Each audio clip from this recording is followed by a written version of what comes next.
Salut à toi, bienvenue sur Motivation 365, la chaîne qui motive au quotidien. Si tu veux réussir aux États-Unis, étant africain de la diaspora, il faut éviter de trop te frotter à la communauté africaine. Je vais te raconter une toute petite histoire, reste à l'écoute jusqu'à la fin. Lorsque je suis arrivé aux États-Unis, je suis arrivé ici avec beaucoup d'argent parce que je travaillais en Côte d'Ivoire avant d'être ici.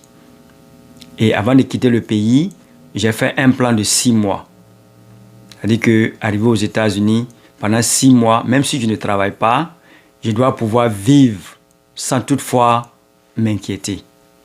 Et donc, lorsque mes amis d'ici ont vu que j'avais de l'argent sur moi, ils m'ont dit, bon, tu vas payer le loyer. J'ai dit, il n'y a pas de souci, parce que je sais que partout où tu dors, tu dois payer. Et même quand je voyage, les hôtels, je paye. Donc, pour moi, ce n'est pas un souci de payer pour dormir. Ça, ce n'est pas un problème. Mais où le problème se trouve, c'est que, étant dans la maison, venant d'arriver, je ne connais pas le système, mon anglais même n'était pas bon, mais personne ne voulait m'aider à pouvoir trouver quelque chose, à me guider, même comment prendre le bus, personne ne me disait. Personne ne me disait quoi que ce soit. Les gens sortent, ils vont au travail, ils rentrent la nuit, le matin, ils sont partis. Et moi, j'étais dans la maison, je tournais seulement. Et souvent, j'étais obligé de sortir pour aller me balader, découvrir les coins et revenir à la maison. Donc, pour moi, je ne voulais pas mettre la pression sur eux. Je voulais attendre que ça vienne d'eux.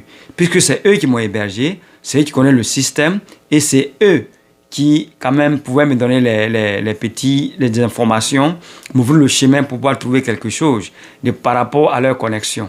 Mais zéro. Donc, après quelques mois, quand je regarde mon argent, je vois que l'argent est en train de diminuer. Il n'y a pas de travail, on ne me dit rien. Et donc, j'ai compris que si je ne fais pas quelque chose et que je reste dans cette maison, autour de ces personnes-là, le jour où je n'aurai plus d'argent pour payer le loyer, ils vont me mettre à la porte.